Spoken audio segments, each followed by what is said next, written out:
Okay, let's get back to the class. So basically, in the last few minutes of the previous 1 hour, we have been talking about priority queues. In general, some more advanced structures that can be helpful, for instance, for the Dijkstra's algorithm. So here, I think let's talk a little bit more about how we are actually going to maintain a heap. So the first thing is that how we are actually going to store a heap. So here it's just like a binary tree here. So this is quite intuitive that we can discuss about this in class, but talk about computer saving this. So this is basically can be achieved by using such kind of array here. But in general, for this array, you can consider that maybe at a position I here, its left child is stored at 2i, and right child is stored as 2i plus 1, and the parent is stored at I over 2. This notation is taking the integers that are right below this value inside. So this is maybe a little bit still a little bit weak. So let's actually draw the array down here. So what is actually the array for the above? Okay.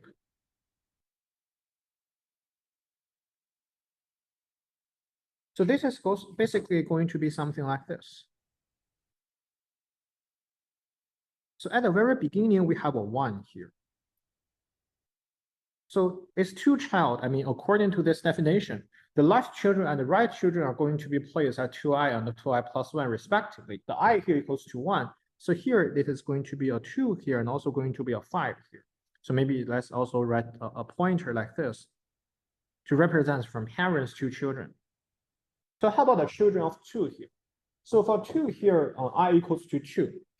So its children is going to be left children and the right children are going to be placed at the 4th and the 5th place respectively. So we actually are going to write it down accordingly. So this is going to be a 10 here, and this is going to be a 3. So let's write this. So I guess you probably see the relation like this accordingly. So we can also then write down the children of 5 here. So then it's basically a 7 and basically 11 here. And we can correspondingly write the next values down. So this is basically like a 15, like a 17, according to the last rule. So it's like a 20, like a 9, 15, 8, 16. Okay. It's basically something like this. So another remark that we want to make is that, so in general, we consider powers of 2 here. So we are always going to find like a power, 2 powers of 2 that actually contains the number of vertices n here. So let's say that for 2 to the k smaller than or equals to m, smaller than 2 to the k plus 1. So for any integer, sorry, for any positive integer n here, you can always find like a power of 2 that you can contain this in 2 consecutive power of 2s. So for 2 to the k, for n between 2 to the k to 2 to the k plus 1, the heap is going to have a full KMY layers. It means the first k minus 1 layers make a complete binary tree.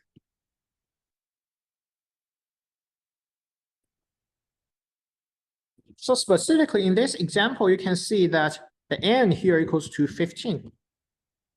But in general, we have like 15 values inside this tree here. So in this case, basically we have 2 to the 3 smaller than 15, smaller than 2 to the 4. I think I probably made a mistake here. So here it should not be k minus 1, but k here, sorry.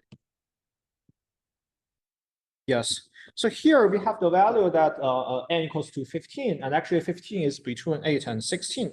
So you can see that basically the first 3 layers here, they are actually full. They are not leaves.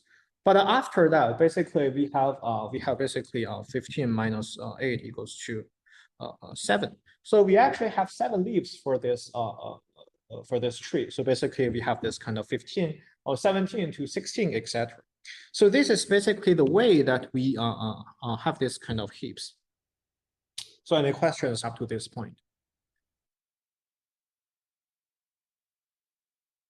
Okay, so this is basically a very basic definition about like the properties of heaps that we want. So the next a very important question is, of course, how we can build up a heap.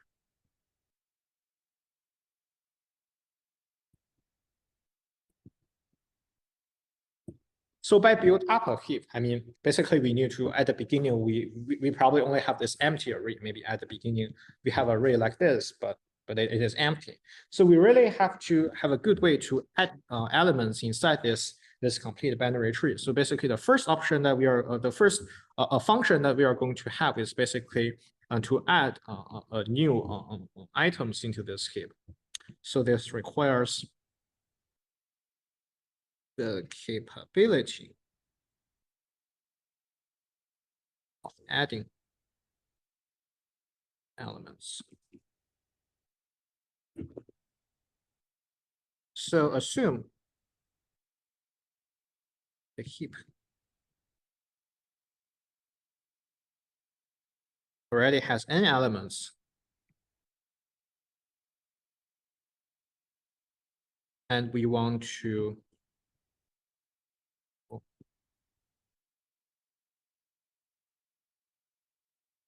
add a new element v.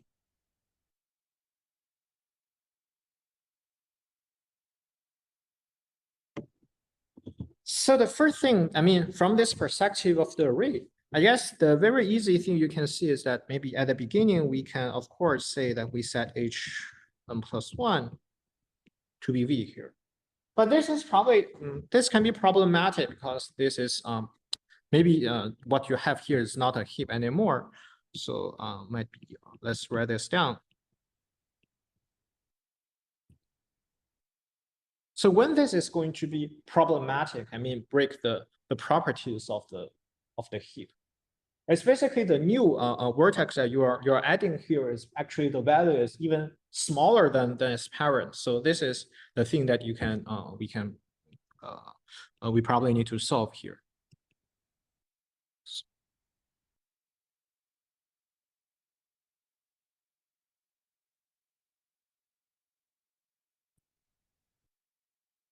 So let's actually make a specific example here.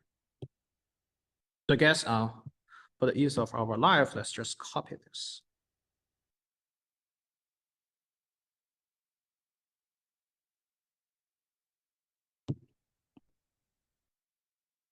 So let's actually to give larger space, let's draw like this.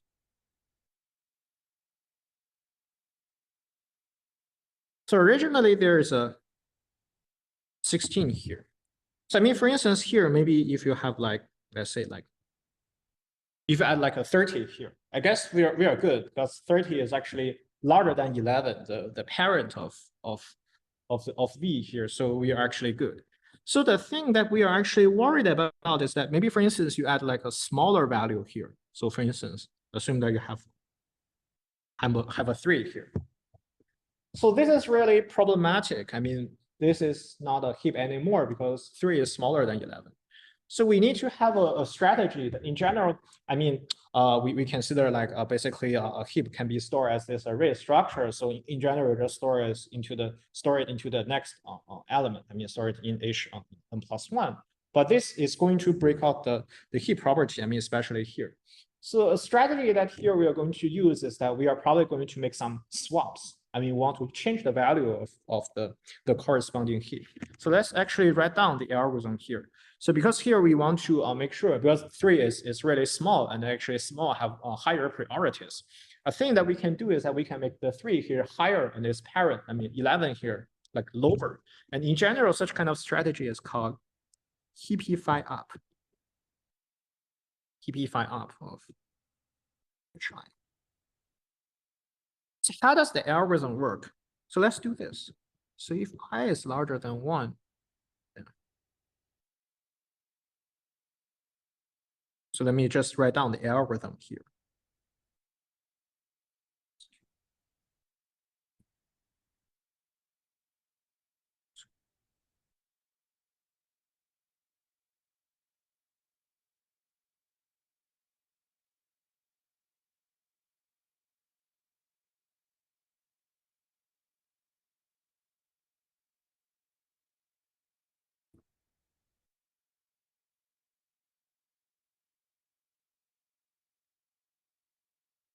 So we just swap.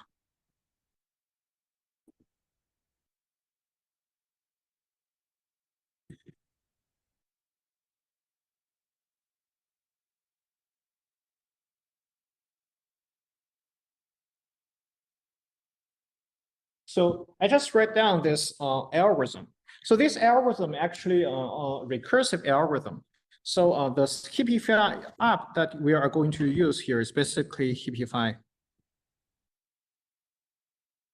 h n plus 1. So what is the strategy? So here, the first thing that we can do, as you may probably imagine, is that, so since 11 is larger than 3, the easy thing that we can do is the easy thing that we can do is actually just to swap the 11 and 3 here.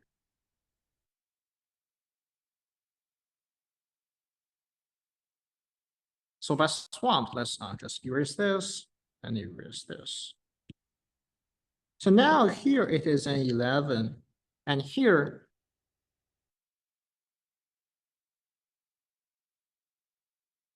it is a 3. It is a 3. Well, the 3 here really looks really large. So let me draw like a, yes. So this is the first step that we can do. So let's also on the other hand look at the algorithm Heapify up here. So let's just imagine that we are running the h n plus 1 here. So if the I here is larger than 1, I mean, here, of course, n plus 1 is quite large. So we just consider its parent. So now at the first step, we encounter the situation that this parent, I mean, the 11 is larger than 3. So in this case, we just like swamp the entries. We just swamp these two. And we just have done. So we just swap this, and then we consider Heapify of h and j. Here, the j here is then, the j here in this case is n plus 1 over 2. With the floor function. So basically we call this recursively, and by doing this recursively, you see, I mean, we are still not satisfied here because 3 here is actually smaller than 5. So we just do this again. So let's copy this.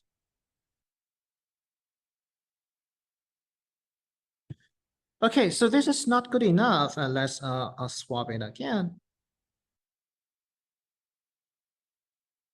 Okay, so now here it is the 3. And here it is the 5. So this is good. So this is good because when you run Heapify, I mean, you run at this place.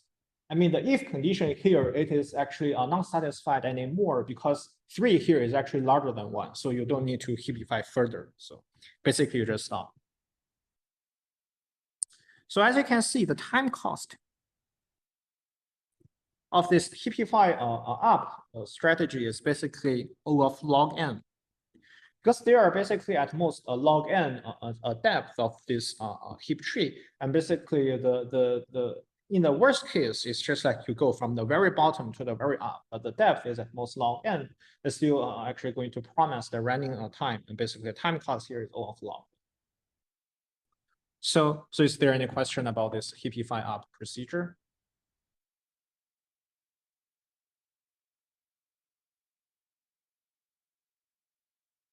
Okay, so basically, I think this basically shows that adding an element, I mean, using this Heapify up procedure is actually going to work well, that the cost is in general only logarithmic. So the next thing that we need to think about is that deleting element.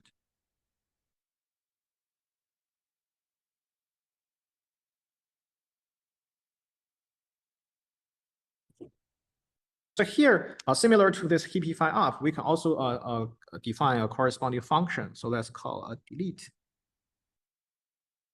hi to be a delete element in position I of h.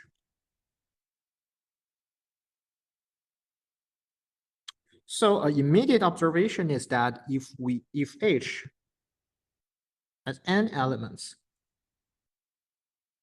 so after delete hi, it has n minus 1 elements.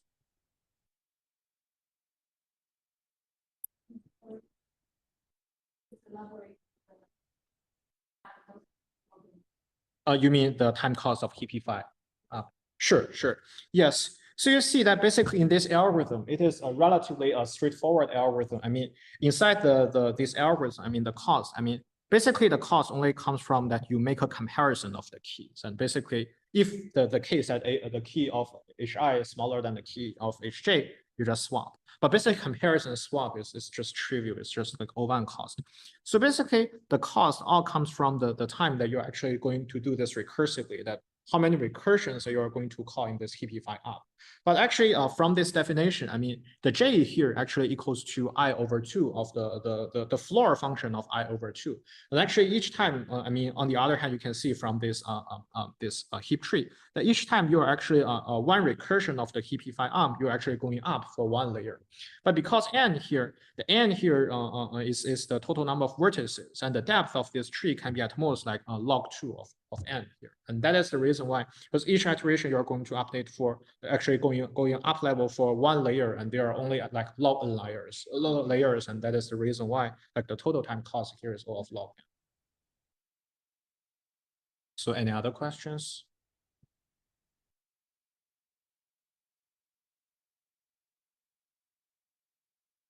Okay, so let's continue with so after having talking about heapify up and adding elements, let's talk about deleting elements. So here, as we just mentioned, that if we each time we run this delete, I mean, if we delete one element, of course, at the beginning, if you have n elements, and now you're going to have n minus 1 elements. But here, I think it's probably I'm saying this too easily. I mean, if you delete elements, a main issue that here you are going to incur, like there is basically, it has like a hole. And we need to make further updates. So what do I mean by a hole here? So for instance, let's take a look at this.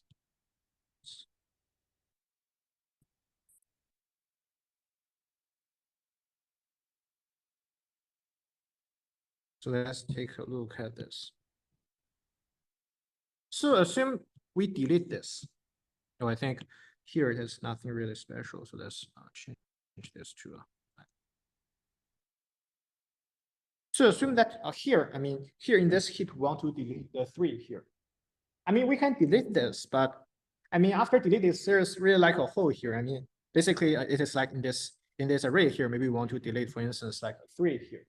This is really something going to empty here, and we really need to fix this. Or maybe from the perspective of the tree here, I mean, deleting this, this does not make sense if we don't maintain this. And after all, we should put something here.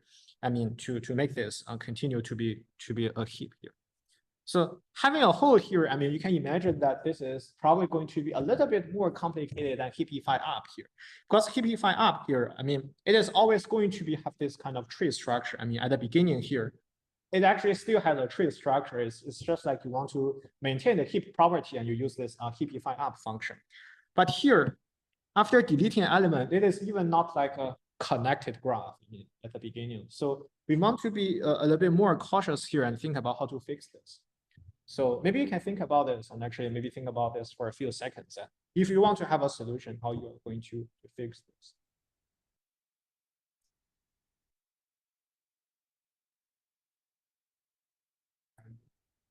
Sorry? Yes.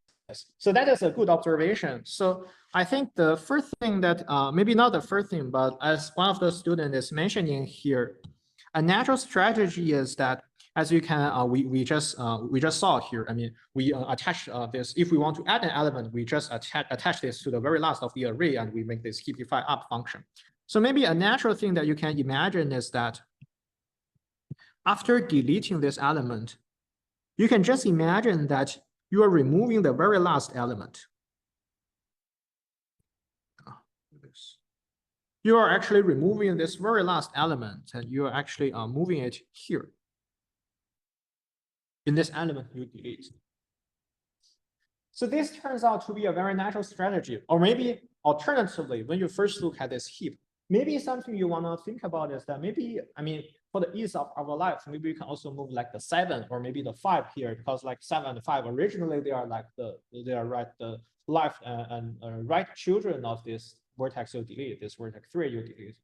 But actually, this is not something very easy, because for instance, assume you move this part. I mean, if we move 7 to the 3 here, then this really, I mean, this really breaks the property of this being a heap. I mean, in like significant sense, because in this case, I mean, if you just move the 7 here to the 3, I mean, then the vertex 7 here is going to have 3 children. I mean, 15, 8, 5. So this is not something really easy to maintain. I mean, this is probably, I mean, as the student is mentioning here, it's probably not as easy as the strategy here that we just remove the last element and put it here. I mean, put into this 11 position. But still, the issue here, I mean, this is still going. I think the good thing about like this strategy is that this is easily going to make this a tree structure. I mean, the tree structure following the definition of a heap. But unfortunately, I mean, this just like trivial step is not going to keep the heap property. I mean, of course, the 11 here is actually larger than the 7, 5 here, the children of the original vertex. So this is something we need to fix here. Or actually, there can be not only like this vertex. I mean, for instance, you can just, oh, sorry. I probably need to reopen this. So another thing that can be happen is that it can also be the case, maybe for instance, what if this value is too small? I mean, if this value is too small, it can also, I mean, on the one hand, I mean, here the problem thing is that this 11 is larger than the 7 and 5 here. It can also be the issue that maybe the value at here is actually smaller than the parent of the original vertex. So these are like two issues that we can encounter, and maybe let's write them down. So two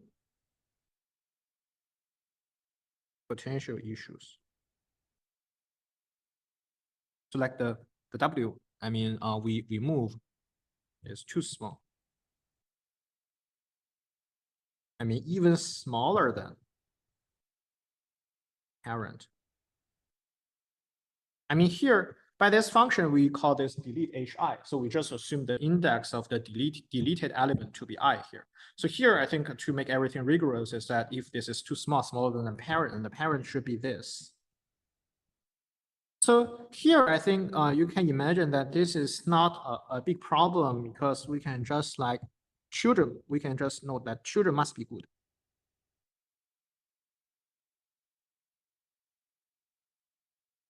I mean, just imagine a case where this value is actually even smaller than its parent. So let's assume even smaller, maybe assume it's 0. I mean, you know, originally this is a heap. I mean, originally this is a heap means that this is small, like the parent, the 1 here is smaller than whatever before, like smaller than the 3 here. Actually, this is larger than this.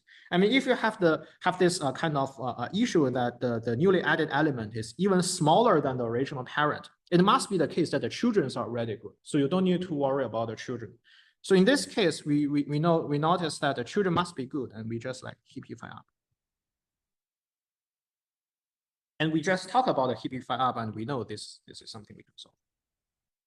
Oh, sorry. I want to erase this.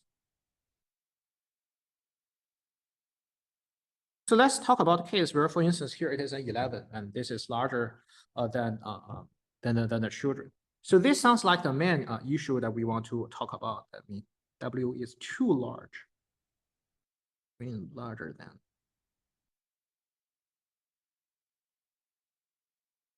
And the children. 2i or this one. So here, I mean, if W is too large, I mean larger than the children. So basically, in this case, it suffices that we only need to look at the children. I mean, we only need to look at down along this this tree of this heap. So correspondingly, I mean, we have this function of heapify up, and this also makes a lot of sense that we can consider this kind of heapify down.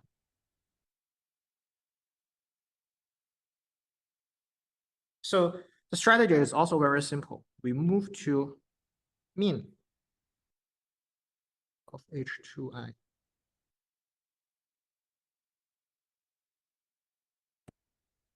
and reiterate.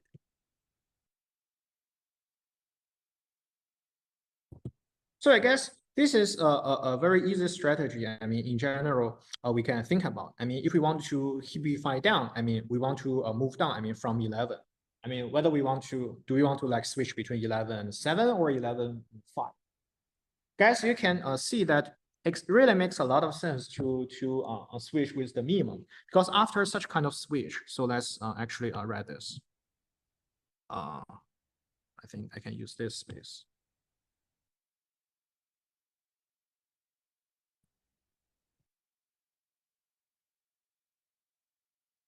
So we switch between this 11 and 5.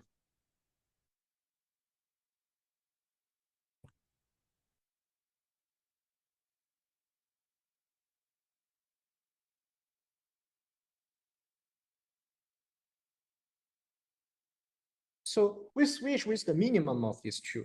So if we actually switch between 11 and 7, so if we switch between 11 and 7, here will be a 7, and here will be a 5.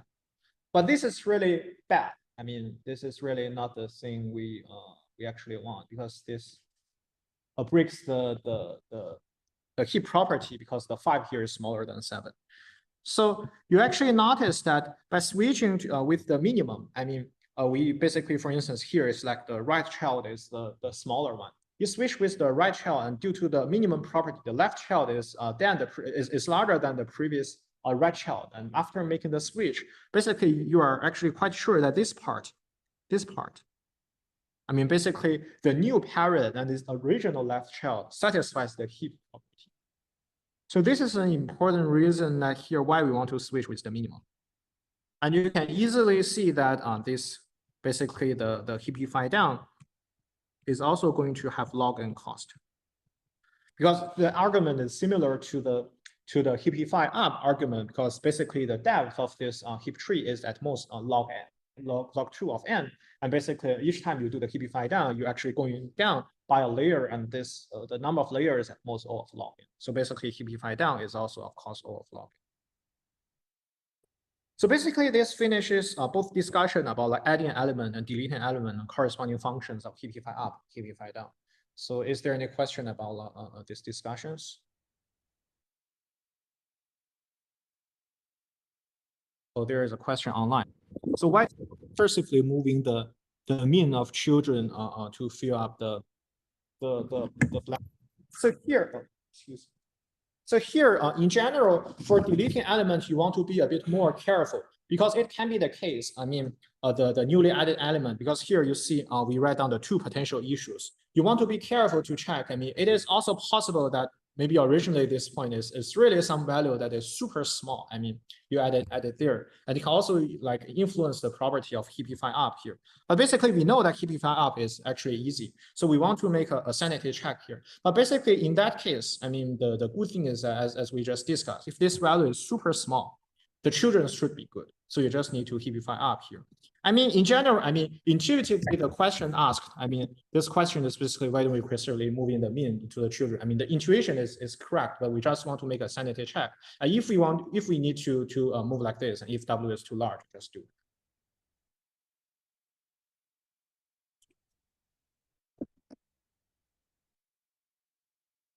Okay, so any other questions?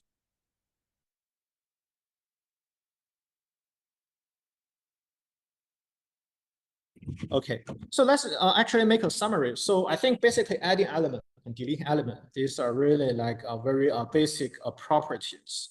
So there are some right straightforward corollary that maybe I think due to time limitation that we won't approve them, but actually you can think about them that actually they are actually quite straightforward coming from adding and deleting element. So we can talk about change key. So basically if the key at hi is changed, I mean, it's not like deletion or addition, but you just change the value. It still like takes O log n time to fix the heap property. So you can think about this offline, and actually the strategy is similar to adding and deleting elements. And I think there is another very important function called extract mean. extract mean. So it's just like take out the smallest element. I mean, one thing that is very important about the heap is that the smallest element should be the root. I mean, this is just by the definition of the heap property. I mean, the small element should only be happen at the root. It takes O log n time. So by taking out, it's basically like deleting the root. And after deleting the root, as we discussed, and using the deletion, this kind of thing can be fixed in O of log n time. And basically, we just like formulate this as the extract mean problem that we can use throughout the. Okay, so this basically finishes the discussion of the heap properties. I mean, basically, such kind of priority queue. Basically, priority queue, as we roughly speaking mentioned, is that we want to have such kind of data structure that the smaller key is, the higher priority it has, and basically this can be implemented by this heap data structure. And basically, for this heap data structure, adding element, deleting element, they can both be implemented with O of log n cost. So I think the main focus today is still about like greedy algorithms, and in general, we have been talking about the Dijkstra's algorithm for the shortest path problem. So now let's talk about implementation of Dijkstra's algorithm. By heap. So let's go a little bit above here. So about the Dijkstra's algorithm. So for the ease of our life, let's just not totally let's just copy this.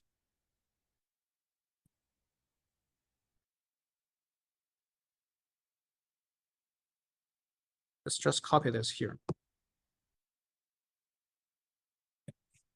So let's think about how we want to use like a heap here to implement the Dijkstra's algorithm. In general, we want to improve the time complexity. I mean, we talked about that like a naive implementation of this Dijkstra's algorithm is going to cost like O of mn.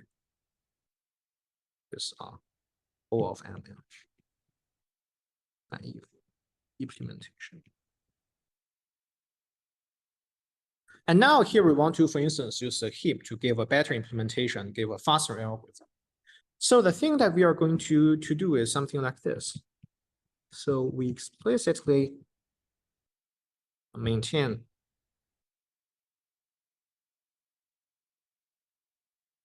the values of the minimum.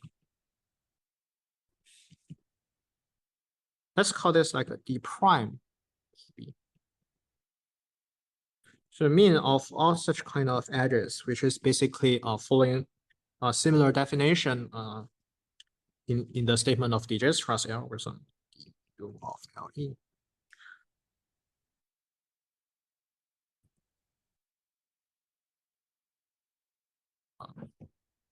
For V belongs to V over S in a heap. So basically, we use the heap to store all these minimum values.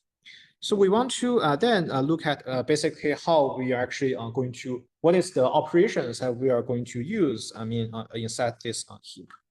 So we consider each iteration.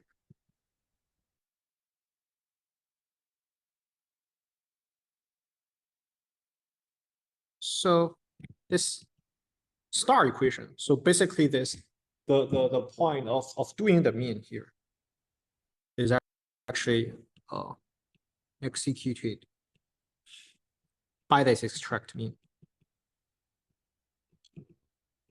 I mean, this really makes the calculation of this mean much faster because we keep maintain the values in this heap, and actually it suffices. I mean, if we want to compute the mean, I mean, in a heap, we really utilize the fact that extract mean can be done very efficiently. Basically, there's all of log n cost, and we just extract this, and we can have this extract mean command here to actually directly solve this equation star here. So we also need to update the keys. I mean, for elements, I mean, currently not yet added to the set S in this Dijkstra's algorithm. Of course, we need to make corresponding updates. I mean, because we add a new vertex into the set S here. So the values, I mean, the values of this Yes, they could change. So we need to be careful. So we need to update the corresponding values maintained in the heap.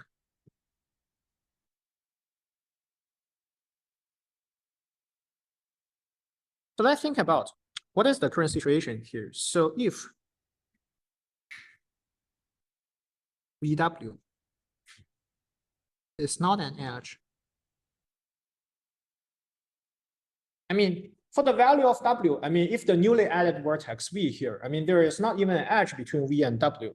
So you can just see like we don't need to do anything.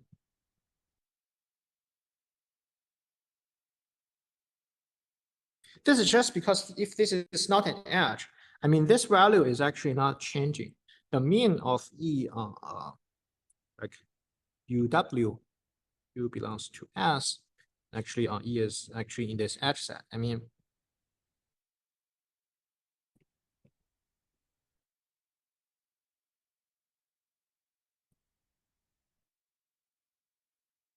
even if you contain this vertex V inside this vertex set S here, because UW, it is not an edge, should not influence this minimum value, just according to the definition.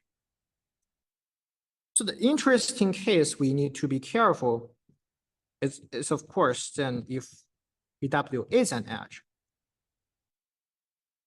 If UW is an edge, I mean, we can imagine that there is a chance that the value should be updated. But this is also, on the other hand, relatively easy because the new value, I mean, there is not a lot of chance, the different possibilities. The new value of the key is just the mean of d prime W and dV plus this edge.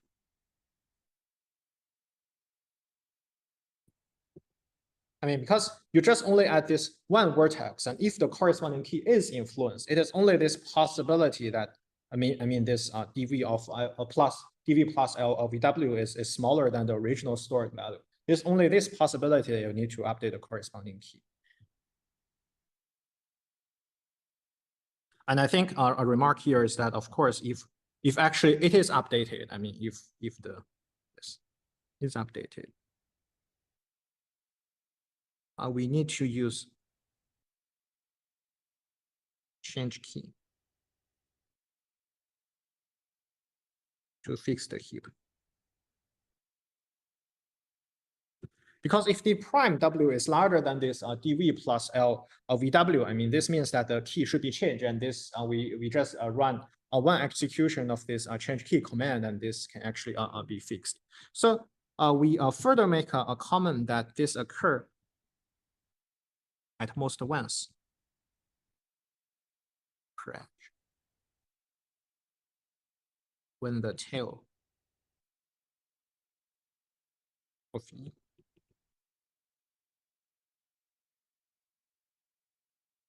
I guess this is also a direct observation because we are talking about updating this corresponding key because when updating this, it must be the case that VW is an edge and the original stored value is actually larger than the new value, this dV plus LVW. I mean, this is only the case. I mean, we are actually concerning about this specific edge on this edge of VW. So we just make this remark here that this occurs at most once per edge when the tail of this edge E is actually added to S here. So we can then make a conclusion that the overall cost of implementing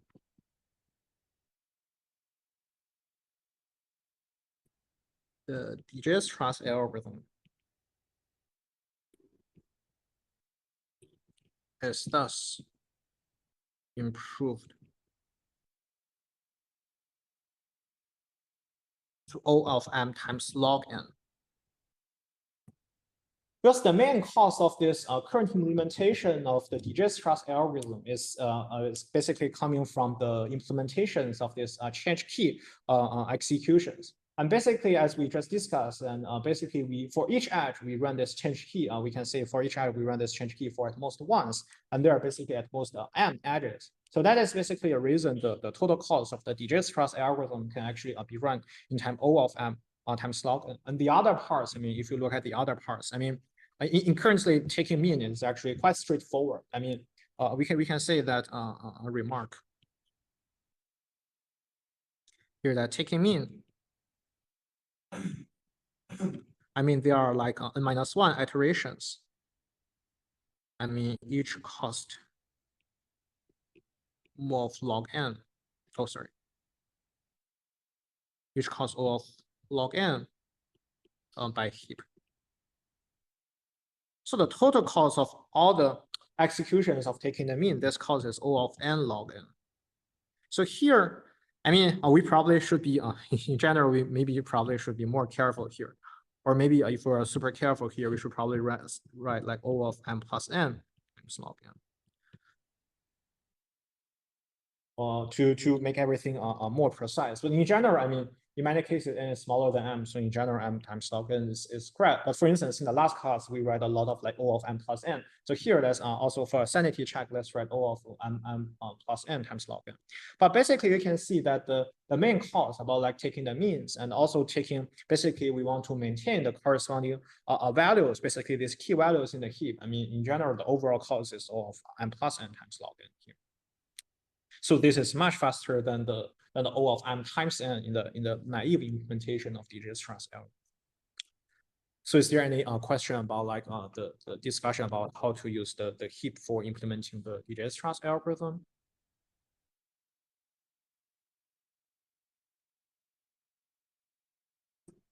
Sure. Sure.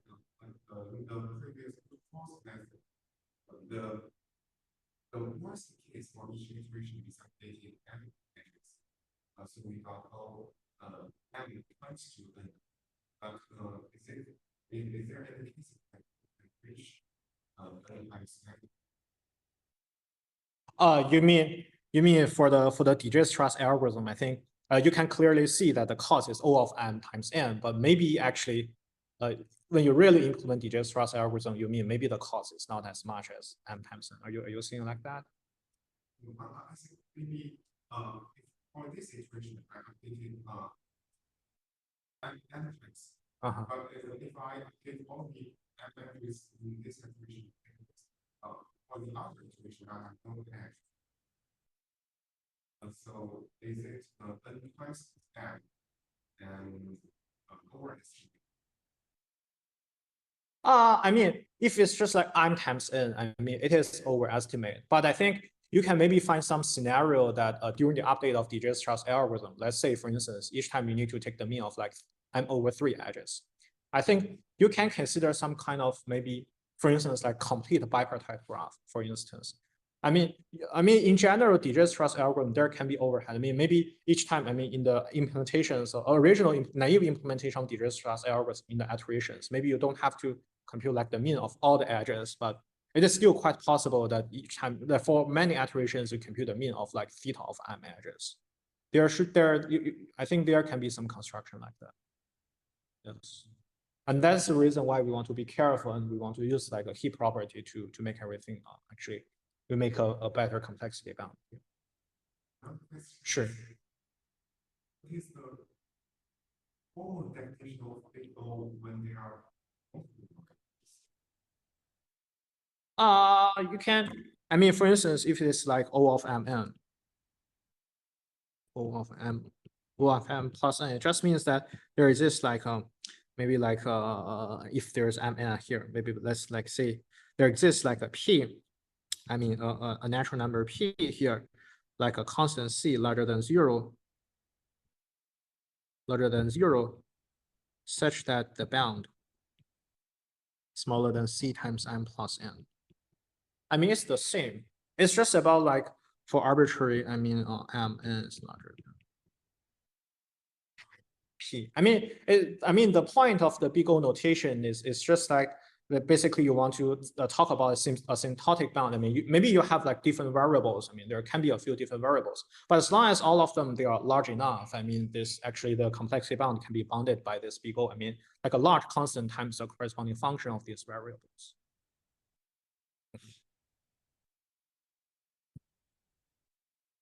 Any other questions?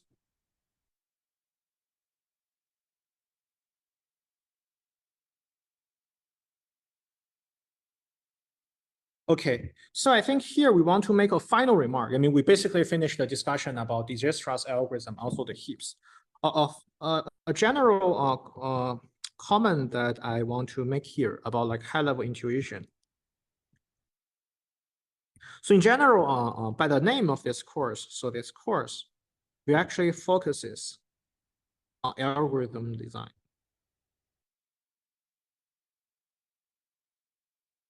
So I would say that data structure is not the main focus.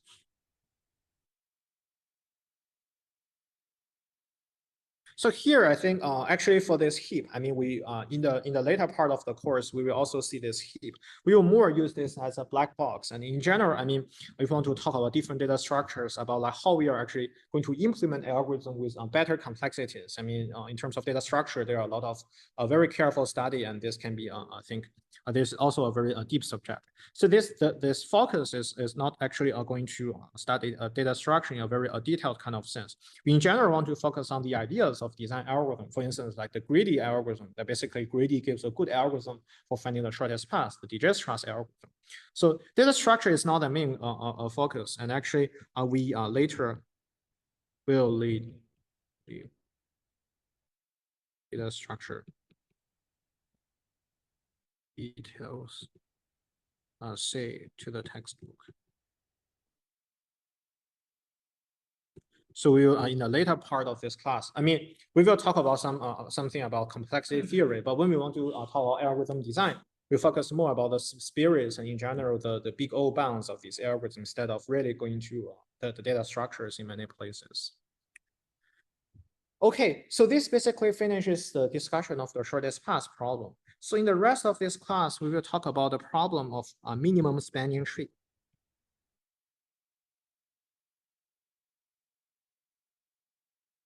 So the minimum spanning tree is another very important problem. So let's in general consider the intuition. Suppose we have a set of, I mean, we can talk about like a set of locations. I mean, from V1, V2 to Vn, and we want to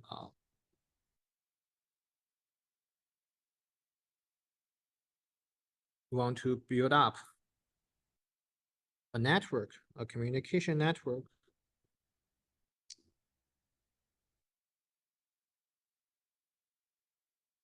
such that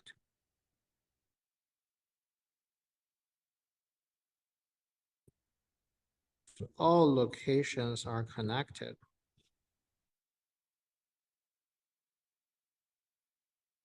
and as cheaply as possible at the summation of lengths.